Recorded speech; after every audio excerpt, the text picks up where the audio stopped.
Olá pessoal, tudo bem? A gente vai falar agora sobre o período arcaico na Grécia, parte 3. Como eu falei na aula passada, a gente vai continuar alguns assuntos aqui. Então o primeiro deles que eu vou falar para vocês é sobre a questão aí dos templos, tá? Vou falar da arquitetura da Grécia, tá? Então o que acontece? Nessa época aí, pessoal, do período arcaico, também surgiram vários templos, né, que vão ser aí preservados até hoje, aí, alguns deles, né? Então, por exemplo, a gente tem aqui, vou colocar aqui para vocês, o templo, né, de Zeus Olímpico, tá?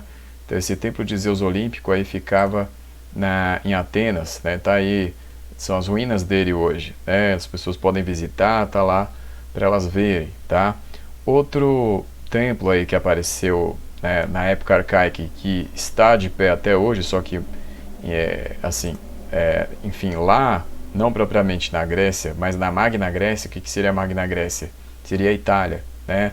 Em Pesto, tá? Na Itália, tá? Às vezes vai aparecer como Paestum, né? Tem aí um templo de Atena, né? Então, são templos aí da época arcaica, tá? Aquele templo mais famoso lá, que é o Parthenon, que é o templo de Atena, lá em Atenas, esse templo ele não é da época arcaica, ele é da época clássica, que é posterior ao período que nós estamos falando, né? Então isso é importante. Então aí são exemplos. Bom, havia vários outros, né? Vários outros templos daí para, enfim, para a gente poder saber sobre a época arcaica, né? Então tinha templos de Apolo, né? Tinha templos de Poseidon, tinha templos, enfim, de vários outros deuses, né? Então, porque cada cidade tinha um deus principal, né? Um deus que era homenageado. Então, em Atenas tem esse nome devido a Atena, né? Enfim, era logicamente Atenas a deusa preferível, né? A deusa preferida no caso, né? Em outras cidades vão cultuar mais Apolo, outras vão cultuar mais Zeus, né? Enfim, e por aí vai. Então, era o protetor da cidade. Outra coisa também interessante aí, importante também da questão aí da época arcaica, é o nascimento da filosofia, tá? É nessa época que a filosofia nasce. E nasce com quem? Nasce com Tales de Mileto, tá? Só que tem um detalhe importante. Não é o Tales de Mileto que inventa esse nome filosofia, tá? Esse nome filosofia, ele aparece depois, né? Porque assim, quem vai realmente cunhar essa ideia aí de que a filosofia que está sendo feita é o Pitágoras, né? Mas o Tales de Mileto começou aí o saber filosófico, tá? Bom, quem vai aí levantar esse conhecimento sobre o Tales de Mileto como sendo o pai da filosofia? Vai ser o Heródoto, que é o historiador, e também o Aristóteles, o filósofo. Os dois vão levantar esse conhecimento aí, tá? Vão fazer investigações sobre o Tales de Mileto, tá? Bom, e o que o Tales de Mileto fez de importante para ser considerado o primeiro filósofo? Então, a busca por um entendimento racional da natureza, tá? Vou sumir minha imagem aqui para vocês entenderem um pouco melhor, né? Para verem aí um pouco melhor. Então, o que acontece? As explicações antes do Tales de Mileto eram sempre baseadas em mitos, né? E o que o Tales vai fazer? Vai começar a questionar os mitos. Então, se dizia lá que os mitos eram os criadores, né? Aliás, se usava os mitos para dizer da criação, né? Então, os mitos eram a própria religião. Então, o Tales vai começar a questionar. Ele vai começar a buscar explicações racionais para entender a natureza, né? Então, ele não vai querer saber dos mitos, né? De explicações a partir deles, né? Então, pessoal, uma das coisas também que ele vai fazer, além de fazer essa busca por um entendimento racional, vai ser o teorema, né? O teorema de Tales.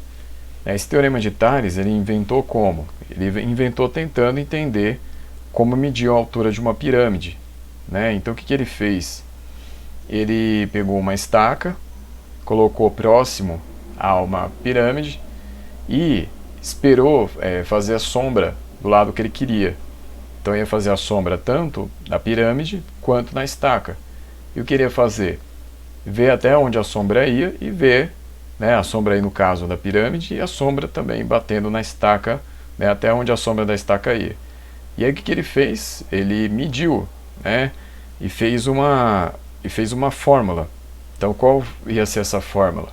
Então de um lado você tem lá a altura da pirâmide dividido pela sombra da pirâmide igual a altura da estaca dividido pela sombra da estaca. Daí surgiu o teorema de Tales, né?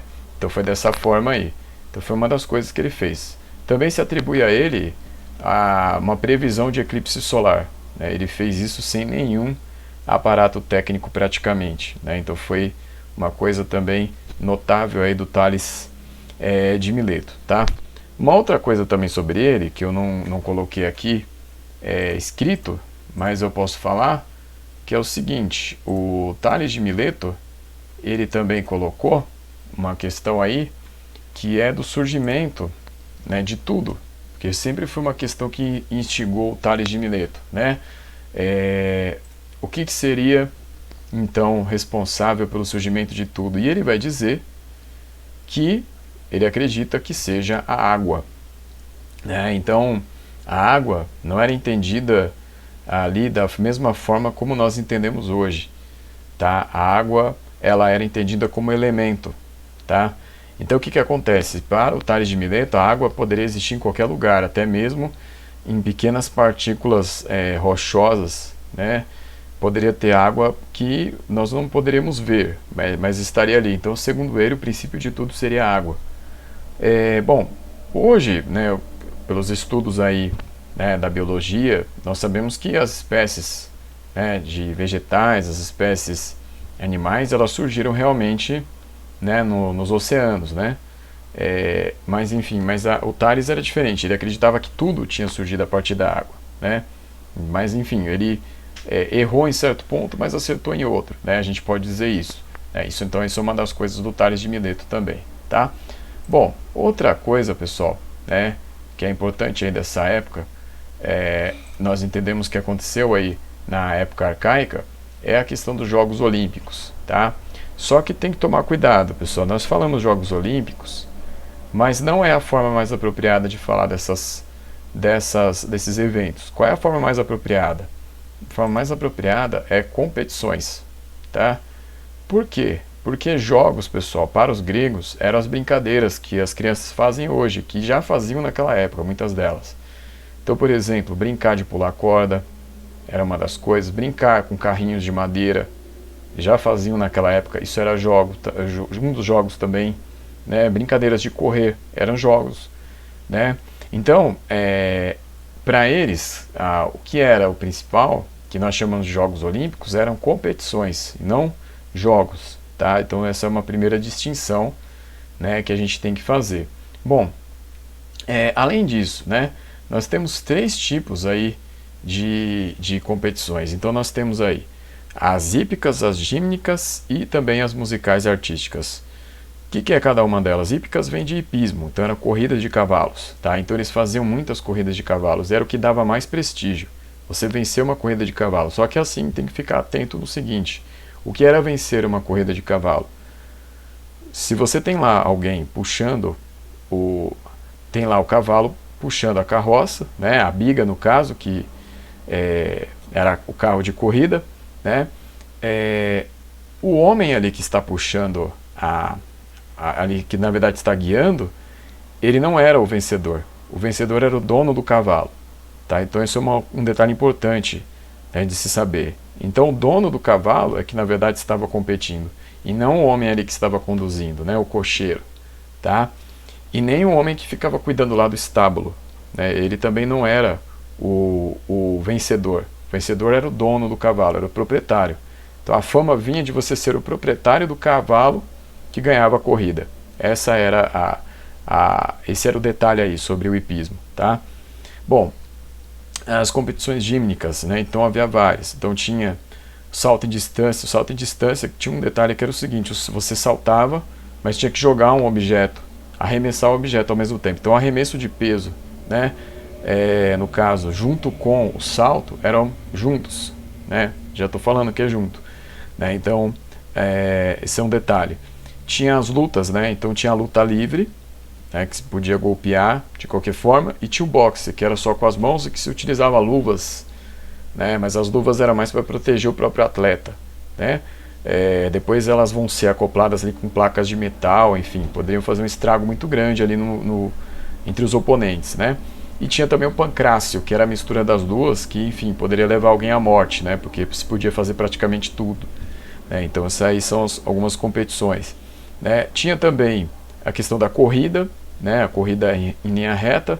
Né? Tinha o pentátulo, que é a junção de cinco provas. Né? Então, essas são as provas gímnicas, tá? Que tinha a ver com o ginásio.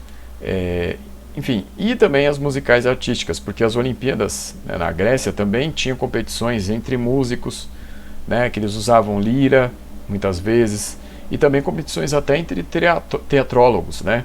Então tinha competições entre atuações no teatro. Então isso também é importante. Por exemplo, lá que se fala muito de Olímpia, Olímpia que era a cidade que dá um nome às Olimpíadas, não tinha as competições musicais e artísticas. Tinha só as hípicas e as gímnicas, né? Em outros lugares havia as três modalidades, mas lá em Olímpia não, que era a mais conhecida de todas e mais celebrada, né? Então isso é importante a gente entender também. Bom, tem uma outra coisa também, que é a noção de Stefanitai, né? O que é essa noção de Stefanitai? É que Stefanitai, né, no caso, é o jeito mais certo, é a trégua sagrada, né? O que é isso? Quando aconteciam as Olimpíadas, não poderia haver guerras, né? Tinha que ter tratados de paz ali entre as cidades envolvidas, né? E tinha um ano de preparação, né? Assim como hoje tem lá o pré-olímpico, na Grécia Antiga também tinha o ano de preparação para classificação da Olimpíada, e também não poderia pesar nenhum crime sobre o atleta que iria competir, né? Ele não poderia ter nenhum crime ali sendo ali julgado, né? Então, se ele tivesse, ele não participava, tá? Bom, então tem essa noção aí de Stefanitai, né, que era o que distinguia os jogos, no caso aí não jogos, né, como eu falei antes, é competições, é o jeito mais certo de falar, né? Então a trégua sagrada era importante, né, essa noção, que as guerras eram paradas, não podia acontecer nada além dos jogos, além das competições, né, no caso, né? Bom, e aí pessoal, nós temos, além disso, né, a cidade sede, porque normalmente a gente ouve falar que só Olímpia, né, era a cidade sede, mas não era só Olímpia, tá? Então, tá aí a cidade sede, Olímpia, né, Delfos, Istmo e Nemeia. Aconteciam competições em outros lugares, sim, mas elas eram menores, né? Essas aí eram realmente essas competições que envolviam a homenagem as maiores homenagens aos deuses. E o vencedor ganhava o quê?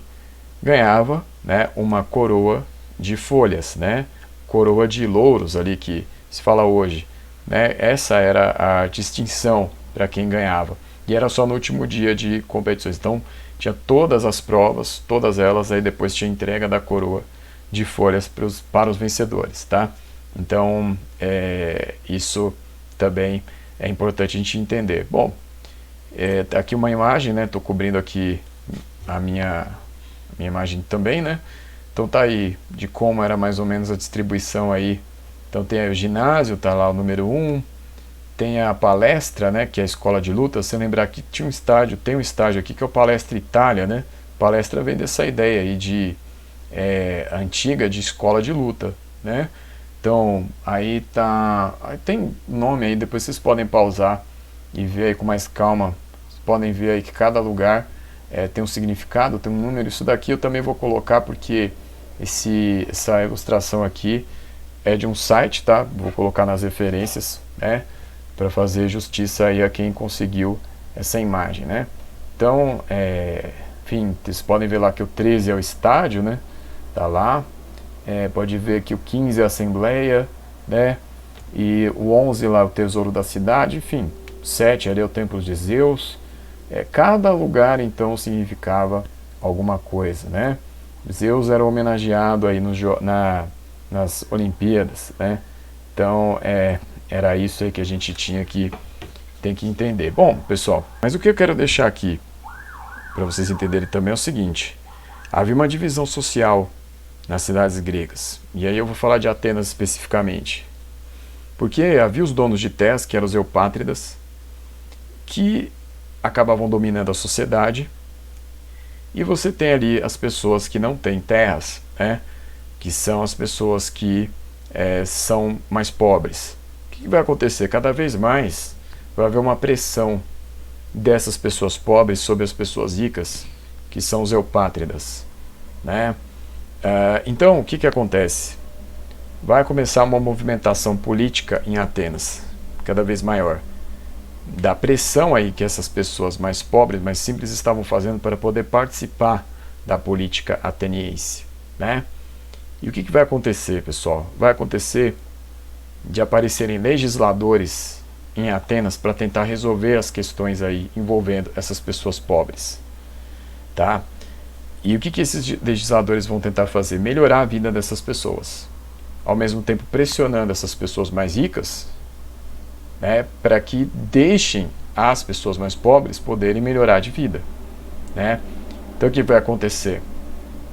Vão acontecer mudanças em Atenas, mudanças políticas, principalmente a partir do momento que chegarem os legisladores que vão ter mais vontade de mudar a situação de Atenas, né?